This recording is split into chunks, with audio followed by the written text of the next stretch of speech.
How's it going, everybody? This is Ron Sparkman, and I am the Chief Curiosity Correspondent for the Space Foundation Discovery Center. And today we're going to have another amazing guest on our show, Space4U Live. But first, we do want to remind you that we recently announced the launch of our Center for Innovation and Education. The Center for Innovation and Education creates and delivers inclusive, innovative, and sustainable workforce development and economic opportunity programs that enables all people to actively participate in the space economy.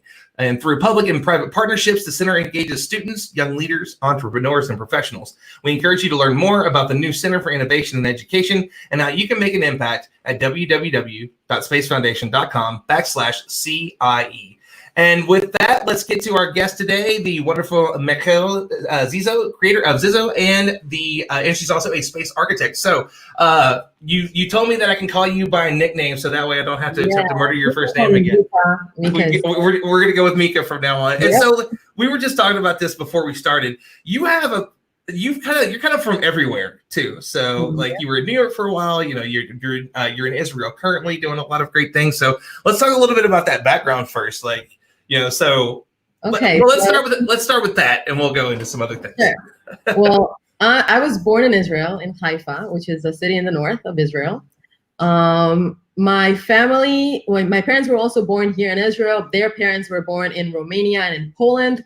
The translation of my last name in Romanian and also in Yiddish, that means Ziso means sweet. So that's my last name. When I was 12 years old, I moved to New York City with my whole family. I lived there for 3 years, went to high school there, moved back to Israel, went to the military. We'll talk a little bit about that, I think, later. And then I studied architecture in Israel, and then I moved and studied a little bit architecture in Milan, moved back to Israel, and then in my 30s, I moved back to New York, and I'm back in Israel for a little over 2.5 years now. So that's kind of my geographical background. You've been a little bit of everywhere. So what started your initial interest in space and science and, you know, that passion to kind of, you know, teach the world about this? Yeah, well, I'll tell you a secret that you'll be shocked. I was never into space when I was younger. Up until now, and I have a good reason for it. I didn't watch Star Wars or Star Trek or a lot of iconic sci-fi movies. And the reason for it, I didn't watch it before because I was not into it, but now I'm trying not to watch it because I'm trying to get to keep my mind not influenced by things that I see on screen. So I'll be able to come up with ideas that are based on reasoning and not based on things that I've seen already. So I'm trying to keep my mind as clear as possible. So it's really hard not to watch anything. I watch stuff here and there, but so I was never into space before, but then I decided that I wanted to combine architecture with equality ideas, and it was really, really hard for me to do because it's not an easy subject. And then I happened to find myself with a very, very new studio that I owned, but without a lot of work. So I went online and I looked for international architecture competitions, which is what architects do when they don't have work. And I stumbled upon a competition called Marstopia, which was to design a settlement on Mars. And I thought to myself that that was an amazing opportunity to think of what equality-driven architecture could look like in somewhere far, far away with completely different conditions. And then afterwards, I didn't even win that competition at all. But when I talked about it with people, I discovered that people were really, really interested in learning about what I did, and also interested to learn about equality and equality-driven architecture. So in a way, my way to the space industry and to become a space architect came from discovering that I could talk about a lot of uncomfortable things if I talk about the future in space. So that was kind of how I got into it. And then everything kind of snowballed really, really, really fast from there. I don't know if you want me to go into it right now or not. Well, we can. Let's back up a little bit, just for people that may not know what it is. What is a space architect? Because I know what it is, and I think it's one of the coolest things ever. But it's something that I have just recently really learned about, maybe the last year or so. And it's fascinating because so many people don't look that far into the future about how we're going to build things on Mars and the moon and so on. But that's what you get to do. So let's talk a little bit about that, and then we'll kind of jump into the deeper into the pool. Well, let's start with architect in general, which I think is really, really, really cool. Yeah, it's something that combines both sides of the brain, the creative side and the more analytical and technical side. And as an architect, what I personally do is I plan and design large-scale projects, or that was what I did in the past almost 10 years, which is towers and skyscrapers and urban projects, very, very big projects. And a space architect is an architect who designs the habitats for space dwellers, which could be astronauts at the International Space Station or any other spaceship, or habitats that are on celestial bodies like the moon or Mars, or maybe other things in the future.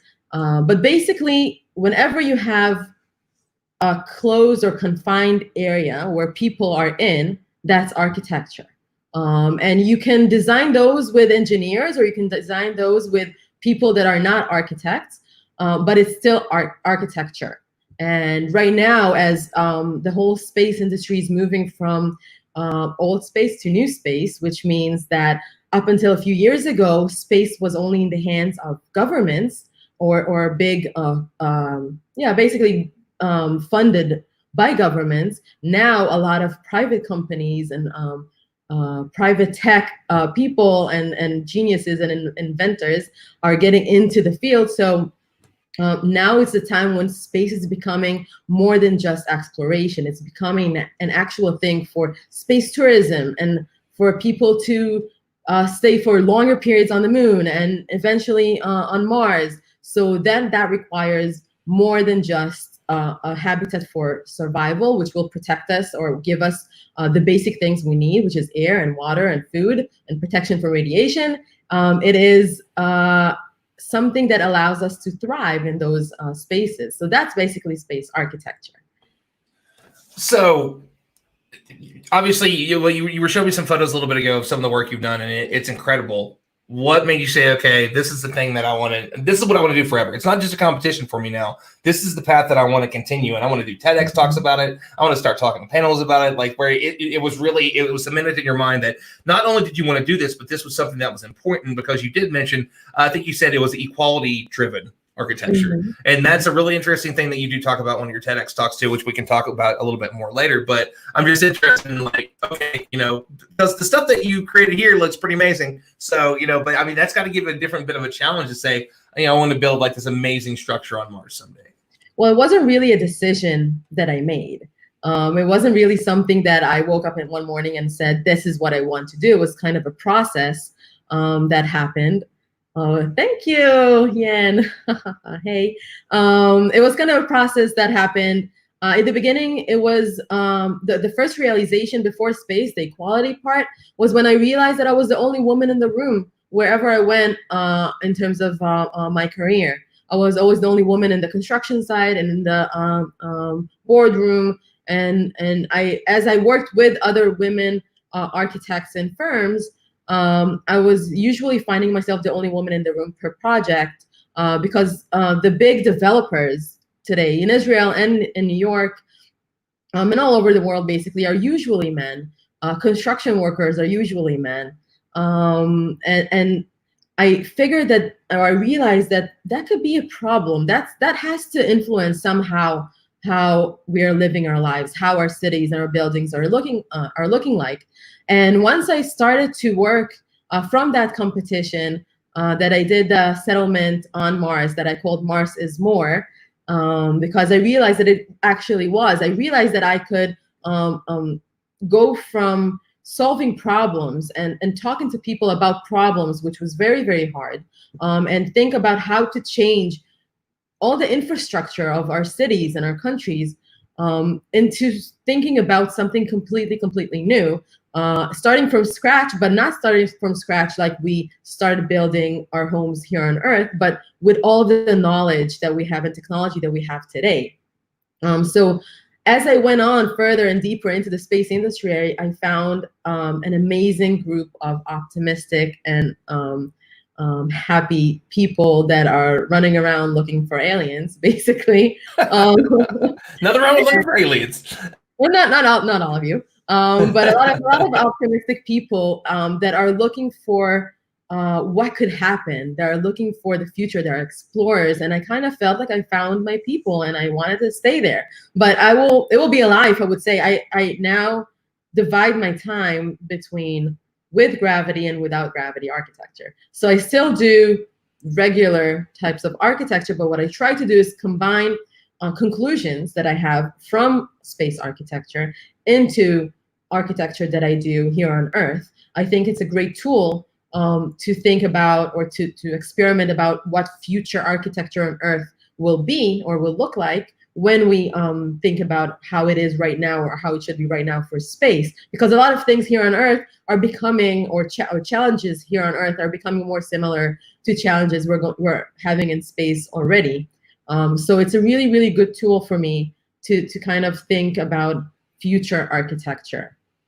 So yeah, because regular architecture and specifically large scale takes a lot of years to plan, design, and build. A skyscraper in Israel takes about 8 to 12 years from the time you start designing it in the very, very beginning until it's already built. And by the time it's already built, sometimes it's not even relevant to what's the needs of everyone that are going to use that building.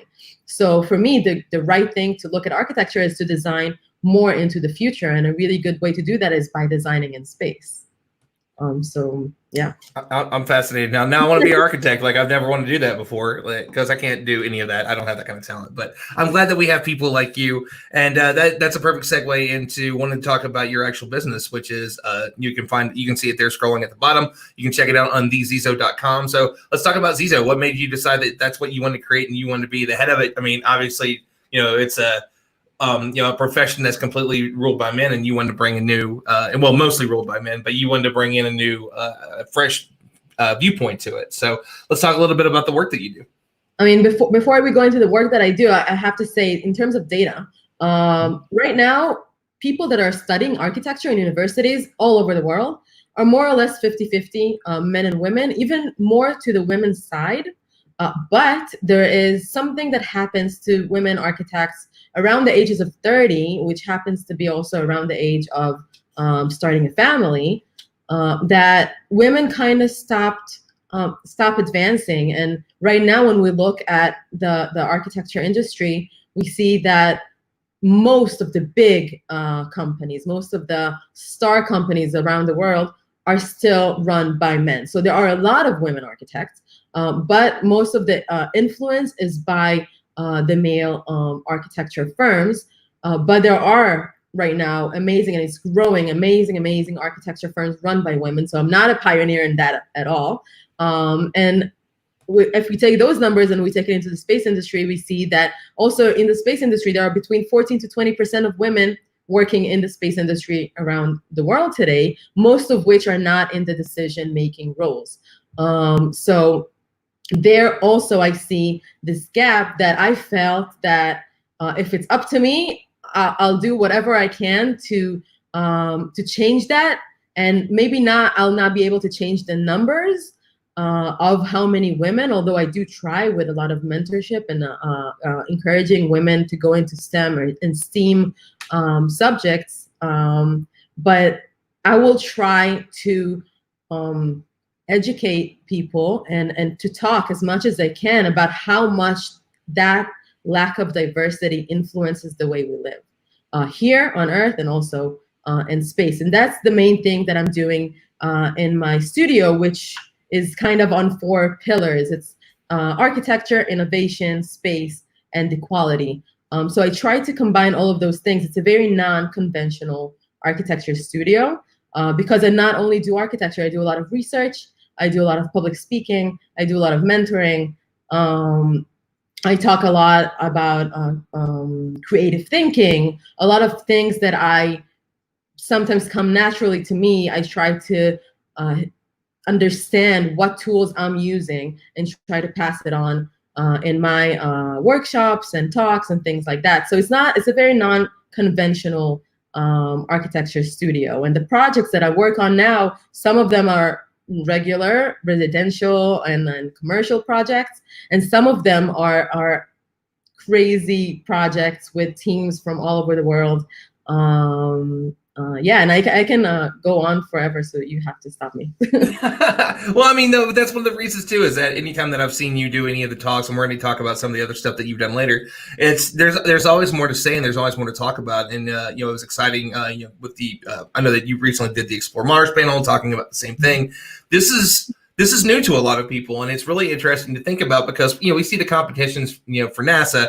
Well, make a 3D printed house, but you all are thinking on such a level past that. Women like yourself, people like yourself that are just doing incredible things. You, Vera, Milani, and so on. And so one of the things that you did was Mars is More, and that's another great project that you have. So can we talk a little bit about that? And is there a particular reason you went with Mars over the moon? Is it just a little bit more interesting to you? Because I'm personally the Mars guy. The moon's great. I'd stop on the way.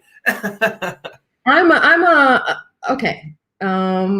First of all, the first reason, which is not as maybe exciting, is that was the competition that I did. That was my foot in the door into the space industry, was the Marstopia competition, which where I decided to design a settlement on Mars. And that's kind of what I started with and I fell in love with. And also when we talk about living, we talk about living on Mars. The moon is going to be, as we talk about it right now, it's going to be kind of a base and a stop from Earth to Mars, but it's not where humans are going to settle or can settle. Mars is eventually could be potentially the place that we will be actually able to live in.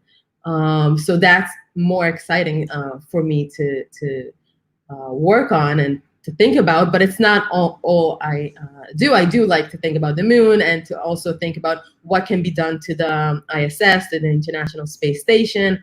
So all of those things are very, very interesting to me. Mars is More was the name of the project that I did for that competition. And afterwards, I decided that I wanted to open, I don't know if you can call it a social venture, by the same name, Mars is More, which the initial purpose of it was to get people excited about space. For me, space was so new and I didn't know anything about it. I was like, how is it not more approachable? How do not more people know about this thing? Because it's so exciting, and why does the space industry so lacking in good PR, basically? So that was kind of the beginning of it. And I thought that since I found that I could talk about equality through space. A lot of people could use space to talk about things that are important to them. So I talked to friends of mine who are transgenders, and we talked about will transgenders have to go into prostitution if they had equal opportunities from the get-go in a utopian settlement on Mars. So, or I talked about religion, and I talked about politics, and I realized that a lot of people can talk about a lot of things when it's not here, when it's somewhere in the future, and they're not pointing fingers at anybody. So that was the initial idea of Mars is More, and then it evolved when I got accepted to a sort of a short accelerator or an entrepreneurial workshop by the Israeli Space Agency, and I took that project, and it kind of morphed into something else, which I realized that on Earth, when we do large projects that are influencing a lot of people, we do something that is called public consultation in architecture. So that means if we're building a new building and that's in a neighborhood and is potentially affecting a lot of people, we pull them together, we tell them about the project, and then we hear what they have to say. We hear what their needs are, what they are worried about, what are they objecting to, and all those things, and then we adjust the project to those needs. And if we're talking about space as a potential future of humanity, and it's for everyone, so how come we don't have public consultation for space? So that's kind of where Mars is More right now. It's kind of thinking how we can do that and reach as many people as we can around the world to educate them and also to learn from them what do they need. Because there's a limit to what we can do for other people that are not ourselves, that are living lives differently than us. So it's even when I design for women, I think as a woman I can do a better job, but maybe I don't have children, and maybe I'll not do a better job than an architect who's also a mother, because I don't know what they need. So I think we have to be humble about that, and know that we have a limit, and it's okay, and it's even a lot better and amazing to talk to people and ask them what their needs are. But we will only be able to do that when we talk about space if we'll first educate them about space, because they will not know what to ask for if they don't know what will happen or what's going on and what's the world is like right now in that aspect. So that is Mars is more. I love it. I love how in depth everything is for you and how well thought out it is, that this matters to you and you think about it. So many people, and it's something we kind of have to teach ourselves, what to get away from is to think about others. Like when you think about something, you generally think of a situation as you, because that's what you understand. But to reach out and attempt to understand and learn more is something that I think that's great about the space industry, specifically over the last weeks and months. It's something that we've seen the space industry really step up to and try to be more inclusive and pay more attention to what's going on in the world. And I love that that's, the kind of your platform's been behind that for a while. Now we do have some questions coming in, and funny enough, it's from two of your places. So we've got Kavi, who's in Israel, and he says, what do you see as some of the biggest challenges ahead in terms of off-world architecture? Off-world architectures.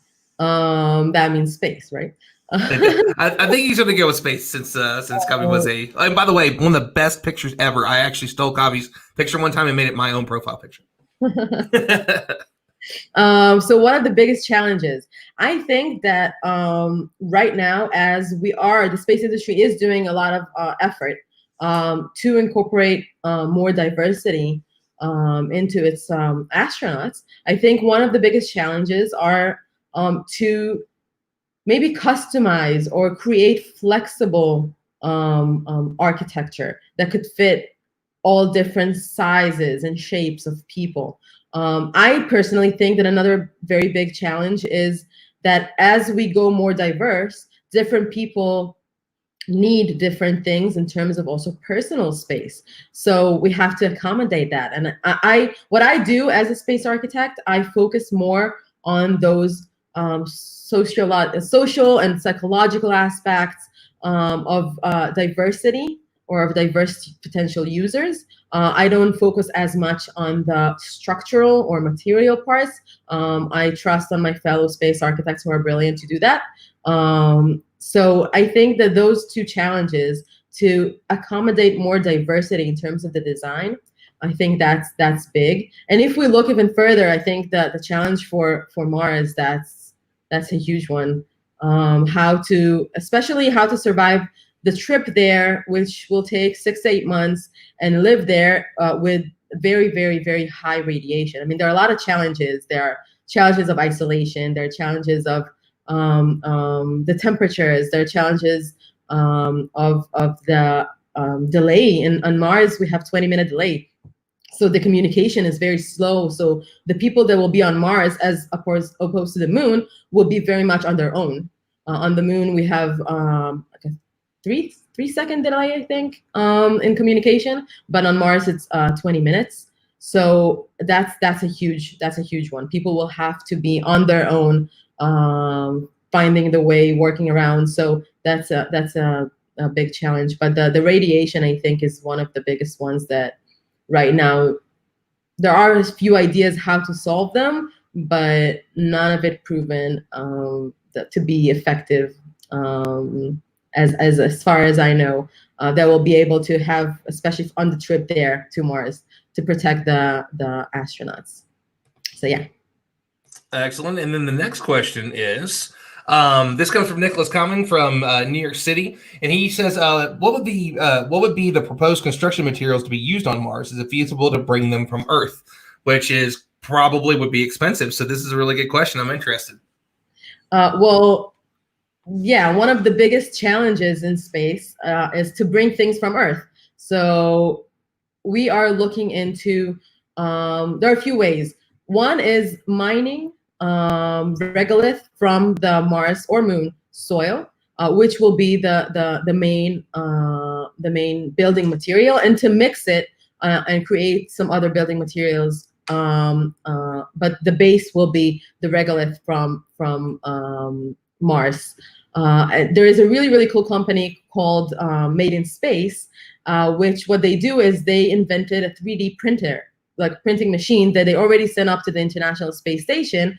That the idea of it is to 3D print materials or building blocks from materials that we can get from maybe asteroids or the moon, and actually print those beams and columns and everything we need for architecture right there in space. So that will be they will make our lives much easier when we talk about construction in space. Another thing that we do or we think about is structures that can be stacked from lighter materials and could be sent up to space and then be either deployed or inflated, or things like that. We have restrictions of weight and space when we take things up to space.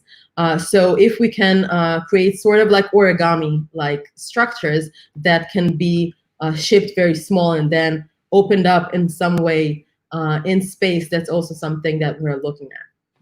So yeah, those are the main things, but it's so endless and the challenges are endless, and that's what I love about it.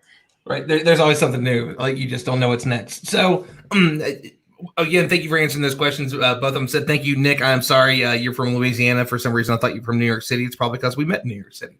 But so the next thing I want to talk about, I want to touch on a little bit, and I know that we've kind of talked about both of them, a little bit of the topics already, but are your TEDx talks, which are both wonderful. But I want to tease them a little bit for people that haven't seen them yet, hadn't had the chance to. So you want to give everybody just a little bit of information on what you talked about in the TEDx talks and why they should go listen to them, because we don't have enough time to cover all the material here. Yeah, well, the first TEDx talk that I did was in the end of 2018, and it was called Equality Lessons from Mars. And that was really at the beginning of my journey in the space industry. It was right after I did that competition that I talk a lot about. And it was in TEDx by, it was called TEDx Jaffa Women. It was in Israel. And every TEDx event has a topic that most speakers have to kind of align with, and the topic was sheroism, which is hero but with a she in the beginning. So the whole event was around women and women equality. So my talk was more about my personal experience as a woman going through the world as an architect. Sorry. On one side, being an architect and working as an architect in a very masculine environment, and on the other side, being a woman and living in a world that was designed by men and how it influenced me. And I give there a lot of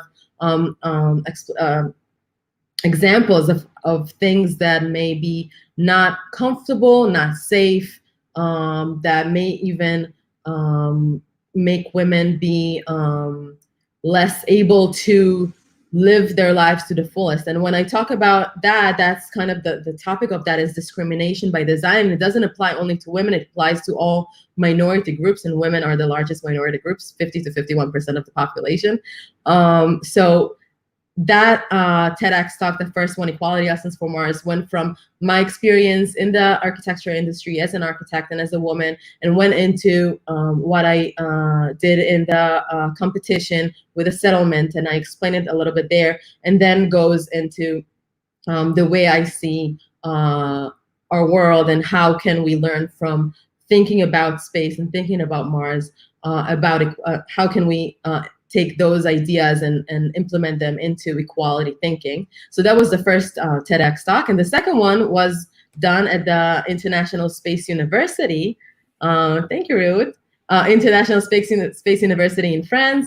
They invited me, which was really, really amazing. And I was very much honored. I spoke there along amazing people that it blew my mind that I was even a part of on that list. And there I kind of took that talk, the first talk, and I kind of turned it into more space-specific, space architecture and space-oriented. It was called The Lessons That I Learned in My Journey to Become a Space Architect. And that kind of is a talk that I still do today here in Israel and also around the world right now remotely, which is really, really fun for me. It's kind of an inspirational talk that I do really talking about my journey and going deeper into the facts of the space industry, the makeup of it in terms of diversity, new space. How can we really take space as an opportunity instead of a problem-solving mode, being in an opportunity using mode and instead of a problem-solving mode, and how I really think that solving things in extreme conditions, or let's say it the other way, extreme conditions that we have in space are the very things that generate innovation. Kind of like we see now in quarantine, some people get more creative. When we are pushed with our backs against the wall with completely different conditions, with extreme situations, we can be much more innovative. So that's what I talk about in my second TEDx talk at the ISU, which was an amazing experience. And because of all the talks you've been doing, more and more people have been reaching out to you to do stuff just like this. You were recently on the More Mars panel, but one of the ones that you did that was very interesting, especially for a lot of us at Space Foundation, because our COO Shelley Brunswick was on one with you. Is the Space for Women show that's been going on every single Saturday. It's really incredible. Can you tell us a little bit about the platform and what it was that you talked about? And that way, maybe people can go and check it out because they are still available. You can find them on Facebook. They're really, really great shows if you haven't seen them. But let's get a little details on that. Well, it's so there is the UN. The UN has a branch for outer space affairs called UNOSA, UNOOSA, and they have something that is called a mentorship program they bring women that are in the space industry as mentors for the younger generations, and then they can create their own kind of initiatives in their own communities or locally or globally. And one of the things that they did and was the Space for Women show, which was run by 3 amazing, incredible women that I got to meet and became good friends with, which I'm really, really happy about. And what they do is really bring on incredible people from the space industry and talk about how you can get into the space industry from a lot of different angles, from architecture to rocket science or rocket engineering, to a lot of other different, through a lot of different ways. And they kind of have this incredible conversations that are very engaging with the audience. It's on Zoom and we can see the people that are there, which is really, really exciting and different. And they can ask questions with their videos on, and it can go on for hours. And it's really, really, really fun. I see a lot of people there that are tuning in a week after week. So that's incredible. And I think they're doing an amazing, amazing job. I will also maybe post a few links for that later on. So I was lucky enough to be on their first show, the first Space for Women show, and really feel, I mean, to be a mentor or to answer questions of younger people, especially younger girls, about how to go about their lives or their careers and how to get into the space industry. I think it's so fulfilling for me. And I've been doing that a lot in the Space for Women show, and also in Israel. I've been a mentor in a few organizations, including the Ramon Foundation, which was funded by Rona Ramon, the wife of Ilan Ramon, the astronaut that unfortunately passed away in the Columbia explosion. And so I work a lot with the Ramon Foundation, which is amazing. And I really enjoy do that part of mentoring and talking to the younger generations, because they're just awesome.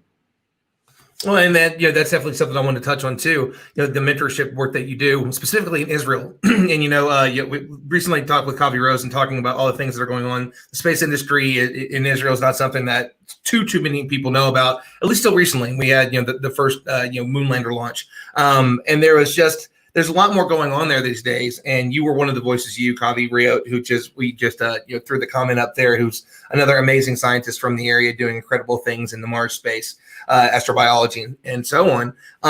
So what does it mean to be a part of that? Because is it new? Is there more to it than what we might know? Or is this something that they're burgeoning voices and you get to be kind of helping the next group come up? Or is it both? I mean, Israel is a pretty incredible country. Israel, as maybe some of you know or don't know, Israel is the startup nation. We have the most startups per capita in the world. So Israel has a lot of very, very good minds. And I think it's a lot to do, not only, but a lot to do with the fact that every single citizen in Israel, when they turn 18, we go into the military.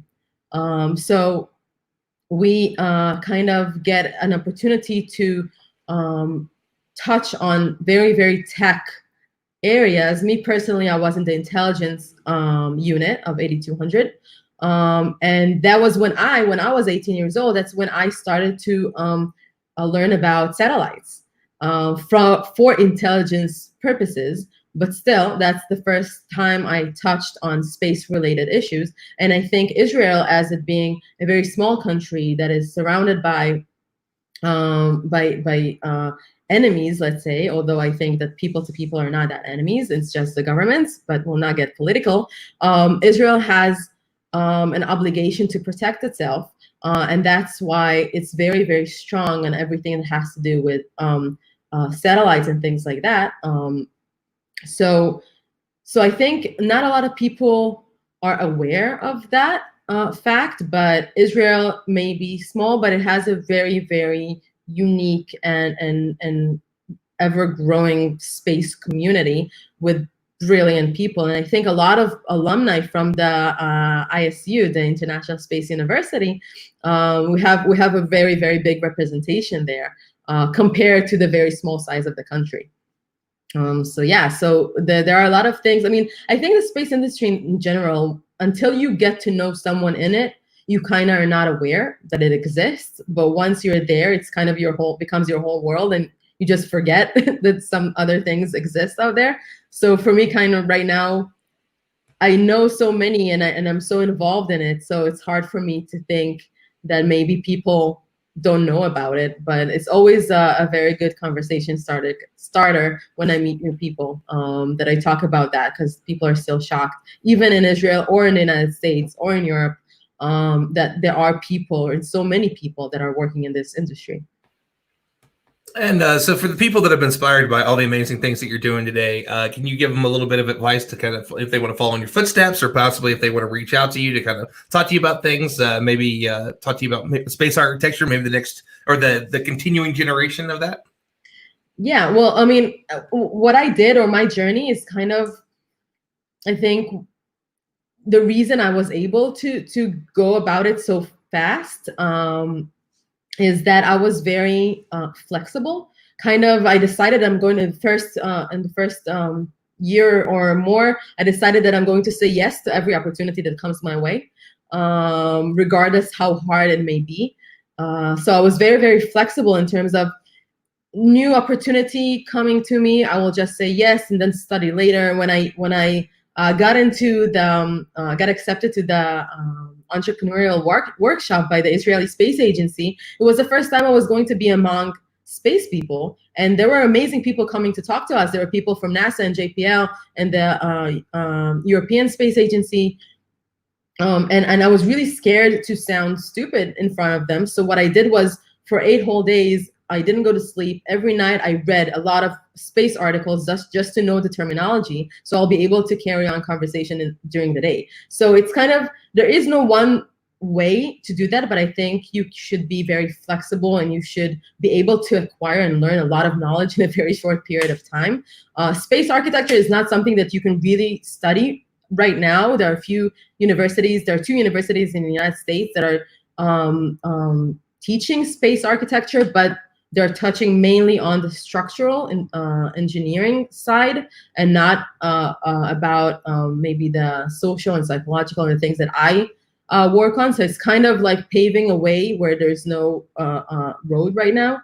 And I think space needs people from all across the board. I mean, it needs lawyers, and it needs musicians and artists, and it needs everyone. So I think it's just a matter of, 1, deciding and being very, very curious, 2, being able to learn and read about it, and 3, really, it's about networking. It's about knowing the people, going to events, keeping the connections, not being afraid to ask. I mean, for me, I always try to be not shy and ask what I want, and or not even ask. I'm trying to be vocal about my dreams, and I do that in front of people that may be able to actually make the connections or make those dreams come true. And sometimes it sticks and sometimes it doesn't, but when it does, it's amazing. Usually that's my tactic. That's kind of, right now I started a very, very, very new collaboration with the MIT Media Lab Space Exploration Initiative run by Ariel Ekblau. And I got there from just planting a seed somewhere else and just throwing the idea around that I wanted to get involved into the MIT Media Labs, and it kind of rolled from there. So I think it's being very vocal about your dreams also, and really know that there's basically no limit to anything that you can get to, no matter where you're from in the world. I think as an Israeli, it's kind of not that trivial to get into the space industry that quickly. So I think that those things are important, and I'm always happy to answer questions and to consult and to brainstorm, and to anyone who has anything that they want to run by me, I'm always happy to answer. And I think that's something that is similar to a lot of people in the space industry. They're very, very happy to get more people in. We're kind of always looking for the good people that can join us and create a better future. And I can't agree with that one more, seriously, because that's totally the truth. There's a lot of different industries, a lot of different things that you can do where people are going to be very competitive. I'm not saying that space isn't competitive, but they're going to be stoked to talk to you about all the different ideas you have and what you want to do. So yes, please do that. And so for the people that may want to reach out to you, can you tell us where they can find you on social media, your website, all that fun stuff? And we'll put it on a scroll at the bottom there too. So my website, which is right now under construction, is going to become cooler, even more cool later on. So it's daziso.com. And on everywhere else on social media, Instagram, LinkedIn, Twitter, Facebook, it's a version of Michal.Ziso or Michal Ziso with space or without space. You can reach me on there.